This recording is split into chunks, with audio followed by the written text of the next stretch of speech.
हाय, मैं सीआरई की नई श्रृंखला में नॉन एलिमेंट्री रिएक्शन के बारे में बात करूंगा, क्योंकि एलिमेंट्री रिएक्शन तथा नॉन एलिमेंट्री रिएक्शन आपको पता होना चाहिए, क्योंकि द रेट एक्सप्रेशन निकालेंगे, पावर लॉ ऑफ काइनेटिक्स निकालेंगे, तो उसमें इन चीज़ों की बहुत ज़रूरत पड़ती है।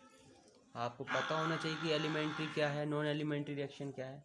तो मैं एलिमेंट्री रिएक्शन के बारे में प्रीवियस वीडियो में बता चुका हूँ। इसके नेक्स्ट इस वीडियो में मैं नॉन एलिमेंट्री रिएक्शन के बारे में बताऊँगा। Non elementary reaction, non elementary reaction के बारे में बताऊँगा कि क्या होती है non elementary reaction. Non elementary reactions वो रिएक्शंस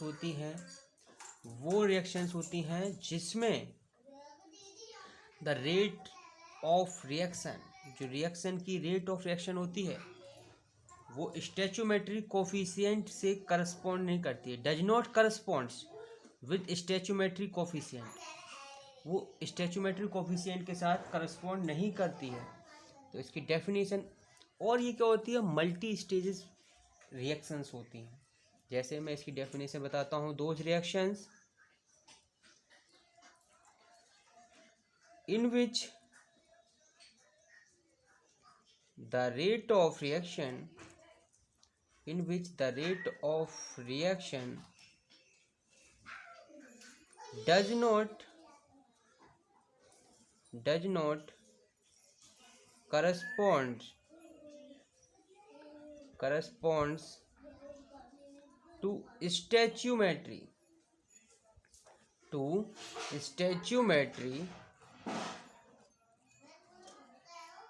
coefficient.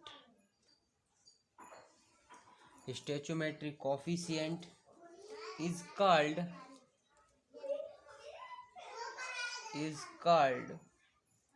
non-elementary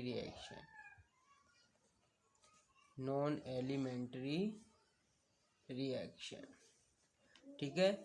एग्जाम्पल के तौर पे मैं बता सकता हूँ कि H2 plus Br2 gives 2HBr।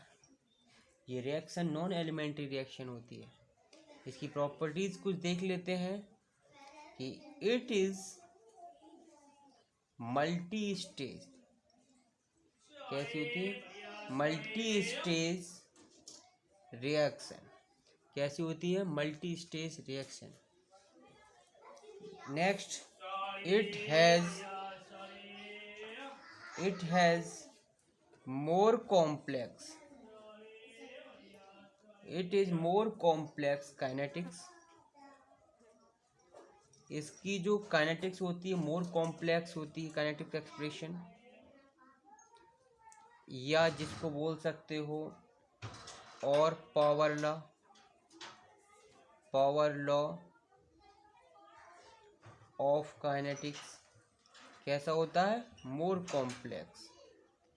अब मैं इसी को ले लेता हूँ, इसका ही पावर लॉ लिखना चाहूँगा। दिस रिएक्शंस, जो आपकी नॉन एलिमेंट्री रिएक्शंस होती हैं, वो these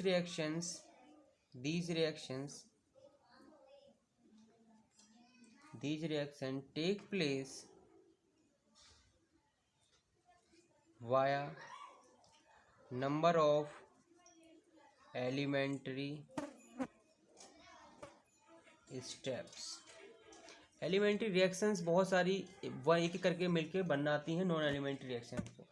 अगर मैं इस की बात करूं, अगर इसका रेट ऑफ रिएक्शन लिखूं, रेट एक्सप्रेशन, तो क्या होगा?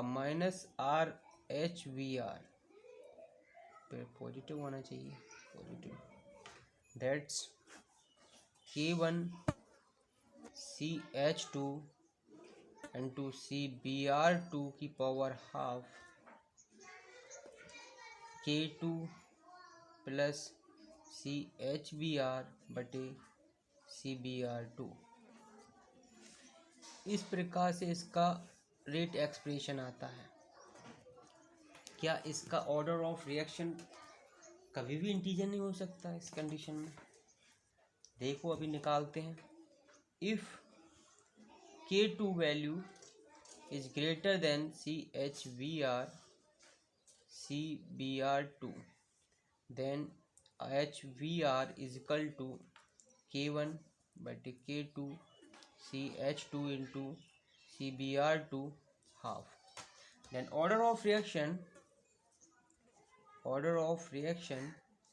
क्या हो जाएगी? 1 plus half is equal to 3/2 is equal to 1.5। ये इसकी ऑर्डर ऑफ रिएक्शन हो जाएगी। फॉर नॉन एलिमेंट्री रिएक्शन में क्या होता है? फॉर नॉन एलिमेंट्री रिएक्शन में द ऑर्डर ऑफ